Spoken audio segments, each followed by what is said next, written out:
iniciar hoje a aula 10. Então, vamos falar de raízes de polinômios. Bom, só para relembrar a propriedade do fator linear. Então aqui, se nós tivermos um corpo, né, A foi um corpo, pegamos um polinômio dentro do anel dos polinômios sobre esse corpo e pegamos um escalar também no corpo.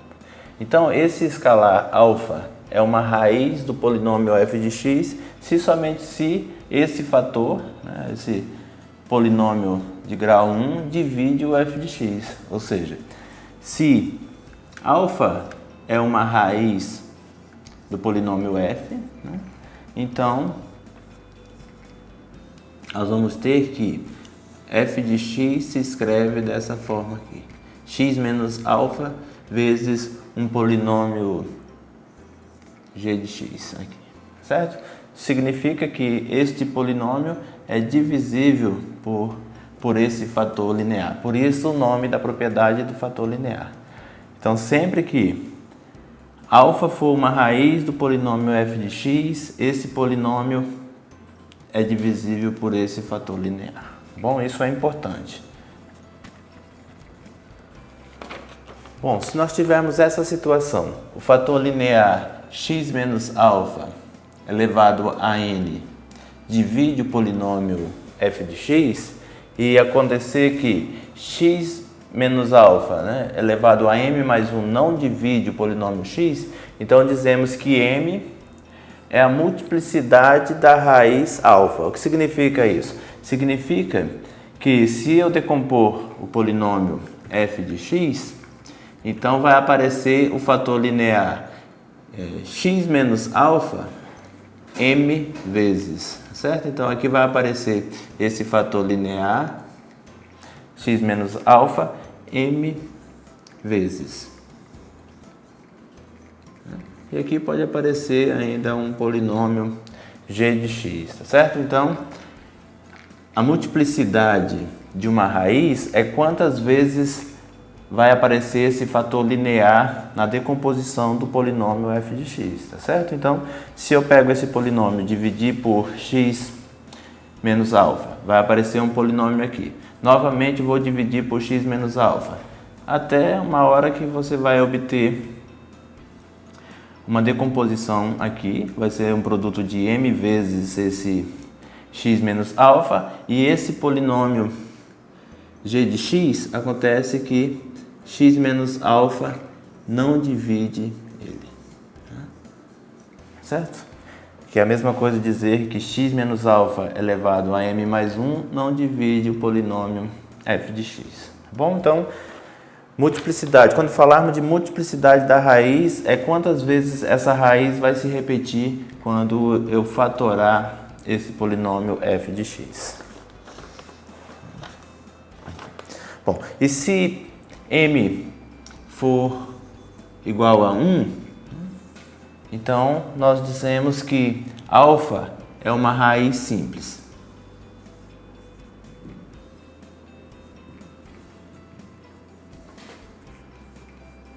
E quando m for maior que 1, aí alfa é uma raiz múltipla.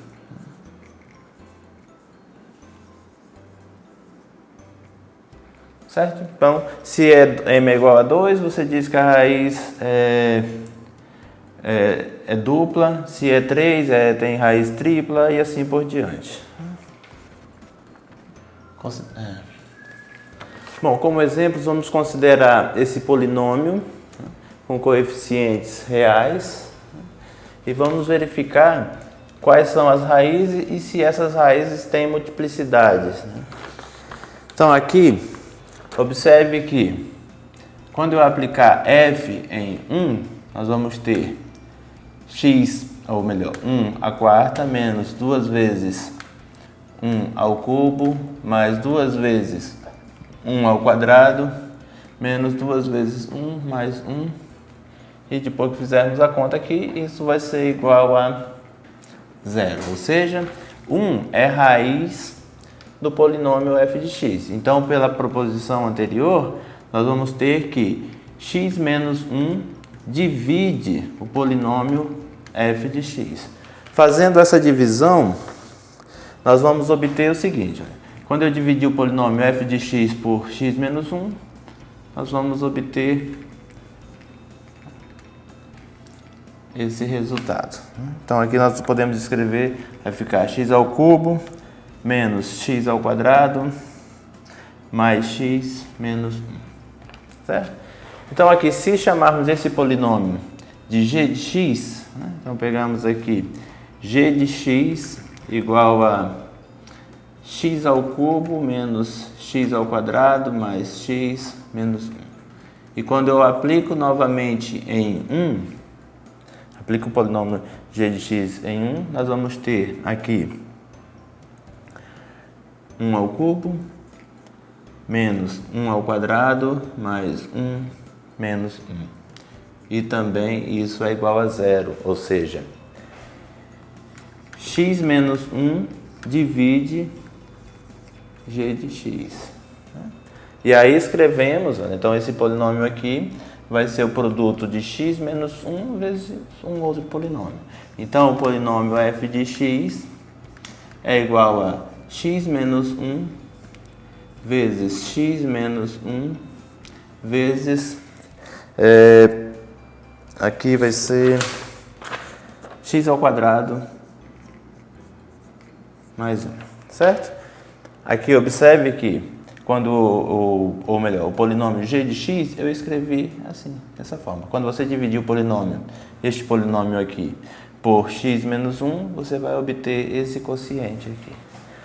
Aqui é fácil perceber que 1 não é raiz deste polinômio. Quando eu substituir aqui por 1, aqui vai ser 1 mais 1, 2. Se eu substituir também por menos 1, vai dar 1 e aqui vai ser 2. Então, depois nós vamos verificar que esse polinômio aqui, ele é irredutível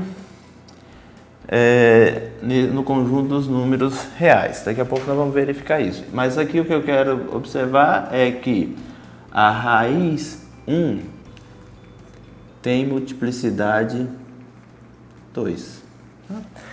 Quantas vezes ela apareceu? 2 vezes. Então eu posso escrever assim. Isso significa então que a raiz 1 tem multiplicidade 2. Bom, essa proposição, ela nos garante a quantidade máxima de raízes de um determinado polinômio. Veja bem, se aqui nós pegarmos um polinômio de grau n, ou seja, esse polinômio é da forma anxn mais an-1 xn menos 1 e assim até a1x1 mais a0. Tem um polinômio dessa forma. Então, essa proposição nos garante que esse polinômio tem no máximo n raízes. E aqui estão incluídas as raízes repetidas, ou seja, se a raiz repete n vezes, então ele pode se decompor, né, em n fatores iguais, tá certo? Então, aqui, esse f de x, deixa eu apagar aqui, esse polinômio f de x, eu posso escrevê-lo assim: x menos alfa 1, x menos alfa 2, até x menos alfa n. Quando ele tiver máximo de n raízes, então ele vai se decompor dessa forma. Esses alfas aqui são as raízes e pode acontecer dessas raízes serem iguais, né? Ter raízes repetidas, ou seja, quando você tem a multiplicidade, então você também está contando nessa quantidade máxima. Nunca vai ter mais do que n raízes, tá certo? E só lembrando também que nem sempre o polinômio se decompõe por inteiro. Daqui a pouco nós vamos falar de polinômios irredutíveis e aí nós vamos perceber que polinômios irredutíveis a gente não decompõe em fatores lineares, tá certo? São polinômios que não têm raiz em um determinado anel dos polinômios. Bom, esse polinômio que é do exemplo anterior, do exemplo 1, então nós vimos que ele se decompõe dessa forma. Aqui a raiz 1 tem multiplicidade 2, então aqui aparece duas raízes. aqui este polinômio, olha, se fizermos x² mais 1 igual a 0, isso equivale a dizer que x² é igual a menos 1. E como aqui é negativo, isso acontece se x é igual a mais ou menos i. Né? Lembrando que esse i é igual a raiz quadrada de menos 1, né? Dos números complexos. Unidade imaginária dos números complexos. Então, o que nós podemos perceber? Se esse polinômio, no caso lá do exemplo 1, nós dizemos que ele está aqui no conjunto dos números reais. Ou melhor, no anel dos polinômios sobre os reais. Então, nesse conjunto, considerando este conjunto, este polinômio só tem as raízes 1 e menos 1. Tá? Então, essas seriam as raízes. Duas raízes, desculpa.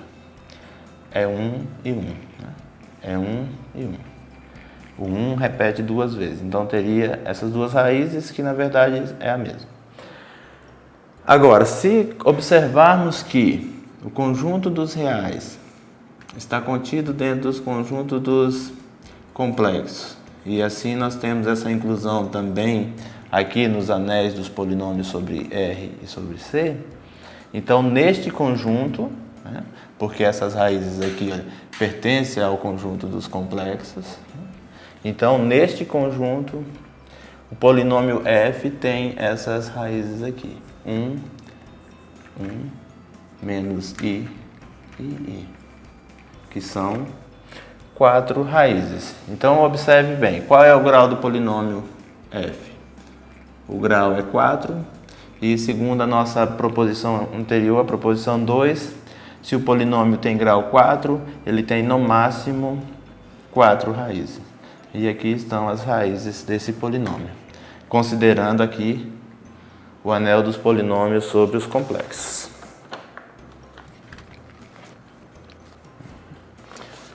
Bom, agora vamos falar do teorema fundamental da álgebra, que é um dos teoremas mais importantes da álgebra e que nós vamos ver nessa disciplina.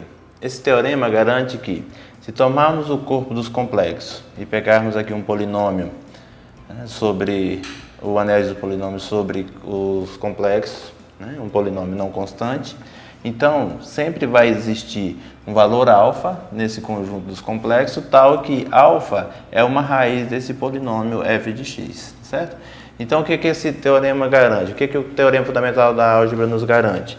Que todo polinômio não constante tem pelo menos uma raiz complexa. Ou seja, se pegarmos esse polinômio f de x, né, a n, x elevado a n, mais a n menos 1, x elevado a n menos 1, até a1, x mais a0. Se pegarmos esse polinômio, esse teorema nos garante que no conjunto dos complexos, ele tem n raízes. Aqui nós vamos ter, então, que esse polinômio vai sempre se decompor da forma A1, ou x menos A1, x menos A1 não, alfa 1, alfa 2, até x menos alfa n. Quando esse alfa, os alfas i's são números complexos. Certo? Claro que aqui eles podem se repetir. Por que ele garante isso? Veja bem, se eu pego esse polinômio, ele é não constante. Então, o teorema garante que existe um alfa que satisfaz essa igualdade, ou seja, que é a raiz. Digamos que é esse alfa 1. Se esse alfa 1 é uma raiz, então esse polinômio é divisível por esse fator linear, que nós já vimos isso. Aí sobraria aqui um outro polinômio. Se esse polinômio é constante, já teria terminado, né, o nosso problema aqui, ou seja, o n seria igual a 1 e tudo bem. Caso o n é maior que 1, aqui então sobra um polinômio de grau maior ou igual a 1. Se for 1, já está decomposto em fatores lineares. Se o grau é maior, ou melhor, voltando aqui, se o polinômio que sobrar aqui tiver grau 1, aplica-se novamente o teorema, porque aqui ele vai ser não constante, vai existir um outro alfa, que é a raiz desse polinômio que sobra, e assim por diante. Então, todo polinômio se decompõe por completo, ou seja, se eu pego um polinômio de grau n sobre os números complexos, esse polinômio tem n raízes, ele vai se decompor por completo. Um problema desse... Aqui, esse teorema garante que vai ter n raízes. O problema é como encontrar essas raízes. Se o grau do polinômio for 2, nós sabemos resolver. Se o grau for 3, já não é tão fácil resolver. Agora, se for 4 para cima, então isso já não é simples, encontrar as raízes de um polinômio. Alguns você identifica as raízes, substitui, verifica que é, mas em geral não é simples encontrar as raízes de um polinômio. Bom, aqui nós temos essa proposição 3, que é a propriedade das raízes racionais. Então, se eu tenho um polinômio de grau n sobre z, né, com os coeficientes inteiros, temos essa raiz alfa, né, que é da forma p sobre q, ou seja, um número racional. Né? Então, se essa raiz é tal que o MDC entre P e Q é 1, ou seja, se P e Q são primos entre si, então P divide o A0 e Q divide o AN. Para que essa proposição serve? Ela ajuda a você identificar se um certo polinômio tem raízes racionais, tá certo? Então, o que você vai ver? Você pega um polinômio qualquer, lá você tem um polinômio, e aí você quer observar. Eu quero saber se esse polinômio tem raízes racionais. Se ela tiver, essa raiz é dessa forma. Ou se tiver raízes, digamos que se tem uma raiz, o que vai acontecer? O P, né, claro, satisfazendo essas condições aqui, né, de ser primos entre si, então o P deve dividir o termo constante, e o Q deve dividir o nosso coeficiente do termo de maior grau, que é o nosso coeficiente líder.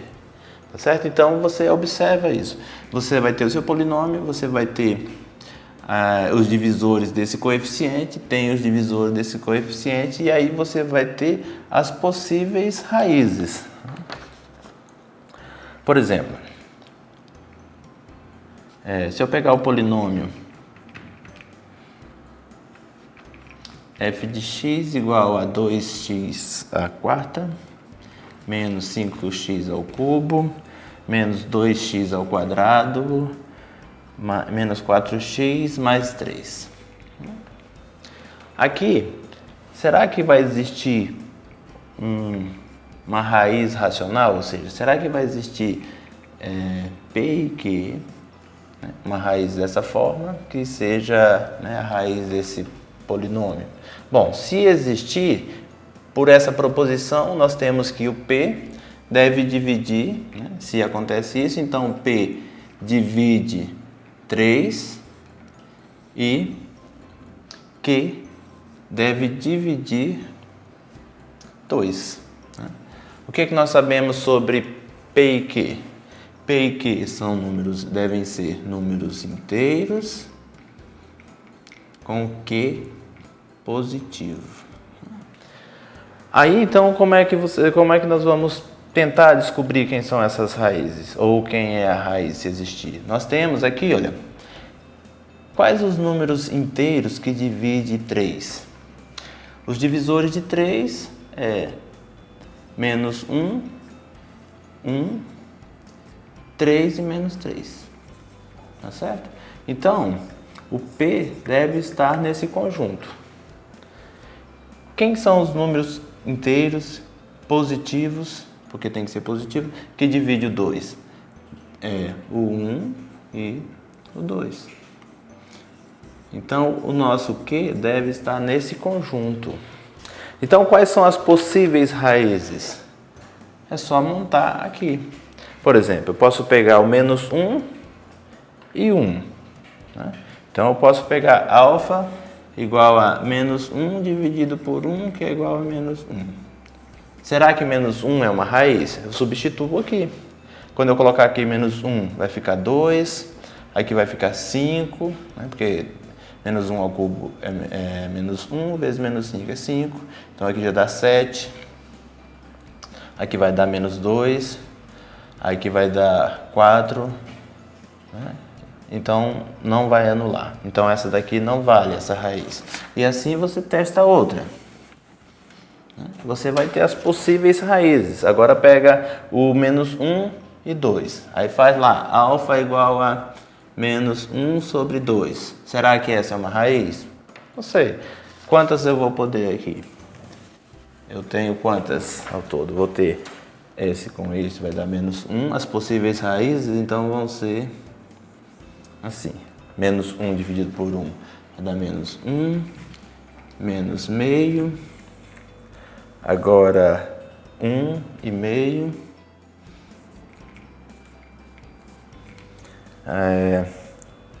3 e 3 meio. E menos 3 e menos 3 meio. Tá certo? Então, se tiver raiz, vai ser uma dessas aqui. Não é muitas, então você pode testar aqui. As que anular, então, é as raízes. Não significa que tenha raiz, mas se tiver, vai estar aqui, raízes racionais. E pode ter outras raízes também, pode ter raízes reais, pode ter raízes complexas. Então, aqui só é as possíveis raízes racionais. Então, se tiver raízes racionais, deve estar nesse conjunto aqui. E aí vocês podem testar.